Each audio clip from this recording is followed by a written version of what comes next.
मन में आश्वस्त रखो, तुमने अपनी सर्व इंद्रिय को भगवान में विनियोग की जीवन प्रणाली खोज ली भक्ति के माध्यम से। तुम्हारी भक्ति के यमुना में रहते भय काली नाग को कृष्ण ने नाथ लियो है, और जब नाथ लियो है तो नातः परतरो मंत्र, नातः परतरस्तव, नातः परतरा विद्या, तीर्थम नातः परात्परम। यासु बड़ो कोई मंत्र नहीं है, यासु बड़ो कोई स्तोत्र नहीं है, यासु बड़ी कोई विद्या नहीं है, यासु बढ़ के दुनिया में कोई चीज नहीं है। महाप्रभु जी यह बात पे कह रहे हैं। कारण क्या? ध्यान से समझो कि भगवान तुम्हारे यहां अवतीर्ण हो गए हो। वो ब्रज में अवतीर्ण भयो नहीं, तुम्हारे यहां फिर से अवतीर्ण हो गए हो। और या तरह को भगवान हर घर में अवतीर्ण हो रहे हो, बशर्ते तुम अपने घर में या तरह की ब्रज भावना को जीनो शुरू करो।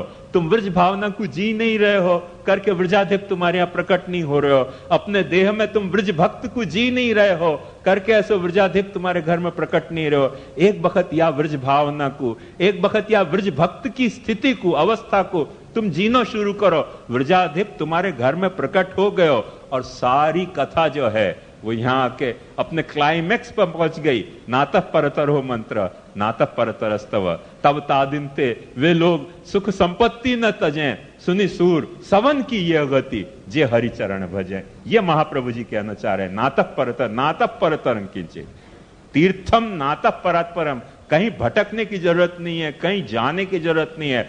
हर बात तुम्हारे घर में, तुम्हारे पास, तुम्हारे हृदय में अवेलेबल है। एक वक्त या निरोध की स्थिति को समझो। और एक बात ध्यान समझो कि वैसे कठिन भी है, नहीं है कठिन ये बात नहीं है, मगर इतनी सरल भी है पाछी कि कोई के बाप की ताकत नहीं होती कि इतनी सरल मेथड अपने को ऐसे भगवान के पास पहुंचने की बता सके। इतनी सरल मेथड महाप्रभु जी ने बताई। न जहाँ कहीं पुरोहित को व्यवधान है, न कोई पंडा को व्यवधान है, न कोई पंडित को व्यवधान है। सिर्फ व्यवधान है तो तुम्हारे कमिटमेंट को व्यवधान है। तुम कमिटेड हो कि नहीं? व्यवधान है तो या को व्यवधान है। एक वक्त तुम कमिटेड हो जाओ प्रभु सु, सारे तुम्हारे व्यवधान दूर हो रहे हैं। बस या क्षण में दूसरा वो जो अंतरपट है वो हट रहे है और एक हस्त मिलाप होने जा रहे है। पर वो अंतरपट जो है ना, वो तुम्हारे लैक ऑफ कमिटमेंट को अंतरपट है। वर वधु के बीच में, स्वामी सेवक के बीच में, या अंतरपट को हटाओ और देखो हस्त मिलाप कितनी जल्दी से होने जा रहे हो। एक वक्त हटाने के लिए तुम्हारे में उत्सुकता होनी चाहिए, वो बस बाकी आवश्यकता है। तो फिर कोई चीज यासु बड़ी नहीं रह जाएगी, कहीं भटकने की जरूरत नहीं रह जाएगी। ये संक्षेप में अपन ने निरोध देखो। निरोध के बाद महाप्रभु जी सेवा फल में, ये सेवा या प्रकार से सेवा करते भय व्यक्ति को कौन सा फल प्राप्त होएगो, क्या होएगो, तो बाकी अवस्था 3 बता रहे हैं। सेवायाम फलत्रयम अलौकिक सामर्थ्यम सायुज्यम सेवोपयोगी देहो वैकुंठादिशु। सेवा में 3 तरह के फल हैं। सेवा के 3 तरह के फल नहीं है, ध्यान से समझो। सेवा में 3 तरह के फल हैं, सेवा के 3 तरह के फल नहीं है। सेवा ना 3 फलो નથી કે સેવા કરીએ પછી 3 ફલો મળશે। સેવા કરતા કરતા આપણને 3 ફલો કઈ જાતના મળી શકે છે, અથવા 3 માંથી કયો એક ફલ મળી શકે છે।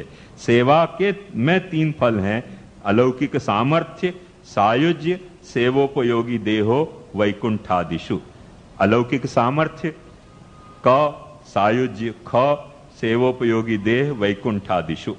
वैकुंठादि लोक में सेवोपयोगी देह, वह बात को महाप्रभु जी आज्ञा कर रहे हैं। यादृशी सेवना प्रोक्ता, जैसी मैंने सेवा कही अभी तक, कहां से लेके यमुनाष्टक से लेके निरोध लक्षण तक जो मैंने सेवा को प्रकार बतायो है, वैसी कही भई सेवा के प्रकार को यदि तुम कर रहे हो, प्रोक्ता तत्सिद्ध हो, वो यदि तुमने करी तो फलम उच्यते। तुम कह रहे हम कमीर कर ही नहीं रहे, तो महाप्रभु जी कैसे बताएं कि क्या फल है?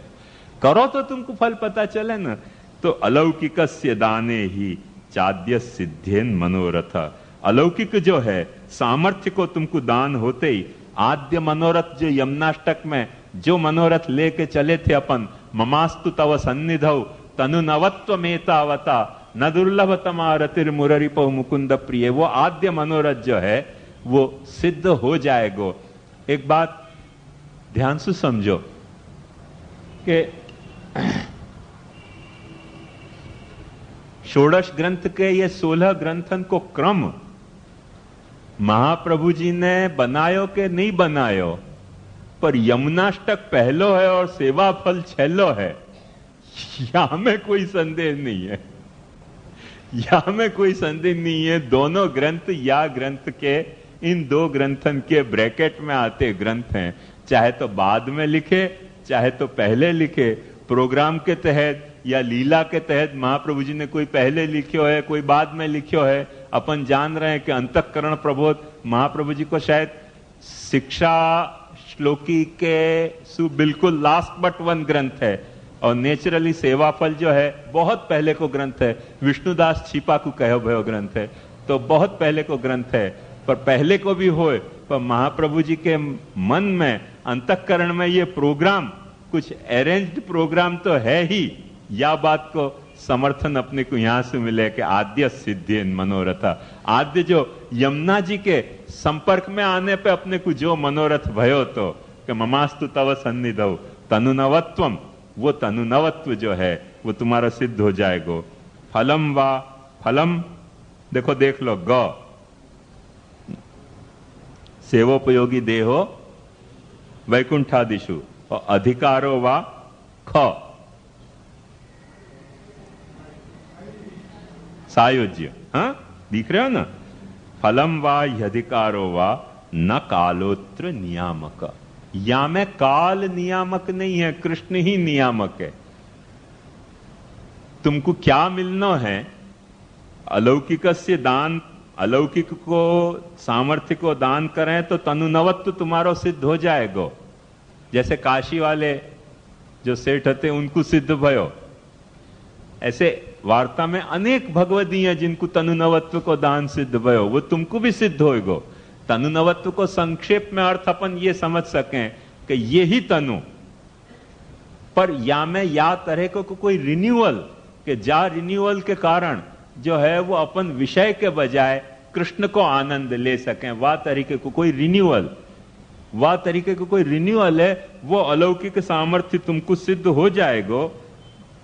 पर वह में काल नियामक नहीं है, कृष्ण नियामक है। ये बात तुमको ध्यान से समझनी पड़ेगी, धीरज तो रखनी पड़ेगी। कृष्ण के दान से सब सिद्ध होएगो। हैं? सायुज्य को अधिकार बाबा या लिए कहो कि ये जो सायुज्य है वो ज्ञान मार्गी सायुज्य नहीं है, सेवाधिकार रूप सायुज्य है। तो सायुज्य में जाके और फिर सेवा को अधिकार मिलेगा।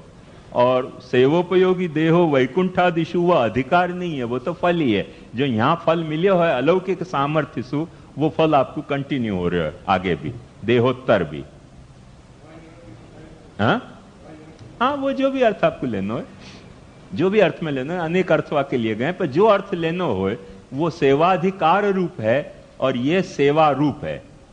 तो जो सेवा रूप है वो फल है, और जो सेवाधिकार रूप है वो थोड़ो विप्रयोग के बाद सेवा को अधिकार है। हाँ मैं कह रहा हूं बात कैसे कि सेवोपयोगी देह यदि वैकुंठ आदि में मिल रहे है तो सेवा ही आपको कंटिन्यू हो रही है ना। और यदि सेवोपयोगी देह वैकुंठ में आपको नहीं मिल रहे है देहोत्तर या देह के बाद, तो आपको सायुज्य मिल रहे है। अब वो सायुज्य सेवोपयोगी देह को अधिकार रूप है। सेवोपयोगी देह को वो सायुज्य अधिकार रूप हो जाएगा। तो सेवायाम प्रतिबंधकत्रयम, कॉशस कितने, बस मुझे तो ये देखने की मजा आवे कि इतनी रामायण होने के बाद भी महाप्रभु जी कितने कॉशस हैं। कि अभी भी महाप्रभु जी लग रहे, फिर से समझाऊं थोड़ी बात, कि ये सेवा में जैसे 3 फल हो सके हैं, ऐसे या सेवा में 3 प्रतिबंधक भी हो सके। सेवायाम प्रतिबंधकत्रयम उद्वेग प्रतिबंधो भोगो वा। उद्वेग, उद्वेग सेवा में क्यों प्रतिबंधक है? नवरत्न को याद करो, भक्ति को कैंसल करते होने के कारण। प्रतिबंध क्यों बंधक है? प्रतिबंधक है तुम्हारी सेवा को कैंसल करते होने के कारण। और भोग क्यों प्रतिबंधक है? तुम्हारी अहंता ममता के भगवान में समर्पण को कैंसल करते होने के कारण। या रहस्य को अच्छी तरह से समझ जाओ कि जो तुम्हारो स्नेह भाव है वहां में को खंडित करे है उद्वेग, जो तुम्हारो सेवा भाव है, जो तुम्हारो रति भाव है वह को उद्वेग खंडित करे है, जो तुम्हारो सेवा भाव है वह को प्रतिबंध खंडित करे है, और जो तुम्हारो अहंता ममता के समर्पण को भाव है वह को भोग की वृत्ति खंडित करे। क्यों कि न मतम देह देवस्य सामी भुक्तम समर्पणम तस्माद आदौ सर्व कार्य सर्व वस्तु समर्पणम असमर्पित वस्तु नाम तस्माद वर्जनम आचरेत। तो ये भोग जो है वो अहंता ममता के समर्पण को न्यूलिफाई कर दे। यदि तुम सेवा को कहे भय ढंग से नहीं निभा रहे हो तो ये तीन लफड़ाएं पैदा हो सकें। सेवा में या तो तुम उद्वेग पैदा कर लोगे, सेवा में या तो तुम कोई प्रतिबंध पैदा कर लोगे, या सेवा में तुम भोग पैदा कर लोगे। जैसे अपन ने मठड़ी लड्डू मोहनथाल को चक्कर को भोग आको खड़ो कर दियो, ये भोग को प्रतिबंध है क्योंकि अपनी अहंता ममता आड़े आ गई।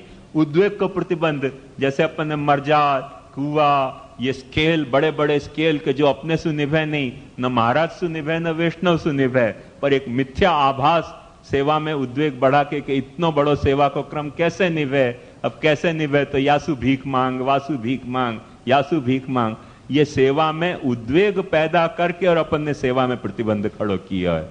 और सेवा को ऐसो स्वरूप कि जो नितांत अव्यावहारिक होए, वो स्वाभाविक रूप से प्रतिबंध सेवा में ही पैदा कर देगा। जब अपन सेवा को अव्यावहारिक बनाएंगे तो वाकई थोड़ा और भी डिटेल आगे आएगी, पर अब या वक्त के सेशन में तो मुश्किल है, जब अपन करेंगे तब करेंगे वाकु भी। तत्र त्रयाणाम साधन परित्याग कर्तव्य। तो जैसे सेवा करनी है तो सेवा करनी है, उनके वक्त ये जो उद्वेग के जो साधन हैं और भोग के जो साधन हैं उनको छोड़ो तो उद्वेग प्रतिबंध और भोग तुम्हारे खत्म हो जाएंगे। उद्वेग प्रतिबंध भोग रहित सेवा अपने आप अलौकिक सामर्थ्य सायुज्य और सेवोपयोगी देह रूप हो जाएगी। यदि उद्वेग सहित सेवा है, यदि प्रतिबंध सहित सेवा है, यदि भोग सहित सेवा है, तो इन फल में वो खिल नहीं पाएगी। इन फल के रूप में वाकु फलित होने देनी है तो वाकु इन तीन सु प्रोटेक्ट करनी पड़ेगी। जैसे अपन अनाज बोवें तो खेत की बाढ़ भी बांधें कि जैसे जानवर वाकु रौंद न दे, जानवर वाकु चर न जाए, ऐसे ये भोग उद्वेग और प्रतिबंध के जानवर ऐसे हैं कि जो भक्ति के अंकुरण की ऐसो अच्छी में अच्छी अवस्था को भी खा सके हैं, खत्म कर सके हैं। और महाप्रभु जी यह बात को बहुत सावधानी से कह रहे हैं कि भोग दो तरह के क्यों हैं, फिर से ध्यान से समझो, लौकिक अलौकिकश्च। तो ये अपन ने उद्वेग को च दियो, प्रतिबंध को छ दियो और भोग को ज दियो। तो ये ज जो है वो दो तरह को है, एक लौकिक और एक अलौकिक। तत्र लौकिकस् त्याज्येव असमर्पित वस्तु नाम तस्मात् वर्जनमाचरेत। आज अपनी सेवा प्रणाली, मंदिराश्रित जो सेवा प्रणाली है वहां में असमर्पित वस्तु नाम तस्मात् वर्जनमाचरेत इंस्ट्रक्शन को कोई कीमत ही नहीं, अपन ने हड़ताल पोत के रखी है। ध्यान से समझो, असमर्पित वस्तु नाम तस्माद वर्जन माचरित पे हड़ताल पोत के रखी है, मैंने सफेदा पोत दियो है कि वो लाइन दिखे ही नहीं अपने को। महाप्रभु जी ऐसे नहीं कह रहे हैं। तत्र ये जाप साधन से पैदा हो रहे हो ना लौकिक भोग, वह साधन को त्याग करो। ये जा साधन से लौकिक भोग पैदा हो रहे हो वह साधन को त्याग करो। ये बात महाप्रभु जी त्रयाणाम साधन परित्याग कर्तव्य। एक मैं आपको खुलासा कर दूं बात को कि सेवा फल के पहले तक जितने भी शीर्षक दिए हैं वो टीकाकारण के आधार पर मैंने दिए हैं, और सेवा फल ग्रंथ को शीर्षक मैंने नहीं दिया है। महाप्रभु जी ने जो सेवा फल विवरण लिखो है वो नीचे फुटनोट के रूप में लिखो है, मैंने वाकू शीर्षक के रूप में यूनिफॉर्मिटी के लिहाज से चढ़ा दिया है, और वहां में थोड़े नंबरिंग और ये अल्फाबेटिंग कर दी है, बाकी और कुछ नहीं किया। कहीं वाक्य को जोड़ने के लिए एकाध कोई अक्षर लिखो है तो लिखो, नहीं तो वो को वही है। तो द्विविधा लौकिको अलौकिकश्च तत्र लौकिकस् त्याज्य, लौकिक तो छोड़ दो, और जो अलौकिक भोग है वासु डरने की जरूरत नहीं है। क्यों कि निवेदित समर्प्य सर्वम कुर्यादिति स्थिति, तो वो तो लौकिक भोग ही नहीं है, वो तो विषयासक्ति को नहीं है, भगवदासक्ति को भोग है। फलानाम मध्य प्रथमे प्रविशति, और तो तुम्हारा अलौकिक सामर्थ्य महाप्रभु जी कह रहे हैं कि तुम ठाकुर जी को समर्पित को मजा ले रहे हो। माने जो भी कुछ प्रभु को तुम समर्पित कर पा रहे हो, वह समर्पित विषय को जो भोग है वो अलौकिक सामर्थ्य को पार्ट है तुम्हारो। तुमने समर्पित कियो, तुम्हारे में अलौकिक सामर्थ्य को चैप्टर शुरू हो गए हो। जितो जितो समर्पित को भोग करते जा रहे हो, उतनी उतनी तुम्हारी सामर्थ्य बढ़ती जा रही है। यह बात को समझो। फलानाम मध्य प्रथमे प्रविशति, प्रतिबंधोपि द्विविधा, और प्रतिबंध भी दो तरह का है, साधारणो भगवत कृतश्च। तो साधारण जो है प्रतिबंध वो कैसो है कि बुद्धिया त्याज्य, सेवा कर रहे हैं, कोई घंटी बजा रहे हो, कोई टेलीफोन आ रहे हो, कोई कुछ आ गई है, कोई छिवे आ गए हो, कोई छींक आ गई, कोई फलाने मेहमान आ गए, तो वो तो टैक्टफुली आदमी अपनी अरेंज करे तो ये सब बात को अरेंज कर सके। आजकल तो सब बात अरेंज हो सके। अपन ऐसे टेलीफोन में वो भी लगा सके कि भाई हमणा बिजी छे, तमारे जे कहीं कहવું હોય तो कही दो, પછી થોડીક વારમાં જવાબ આપશે। टेलीफोन भी अवॉइड कर सको, चाहे जो अवॉइड कर सके, तो बुद्धि की बात है, या में कोई सिद्धांत की बात नहीं है। कैसे वाको ऑर्गेनाइज करना, बुद्धिया त्याज्य। और भगवत कृतश्चेत प्रतिबंध, भगवान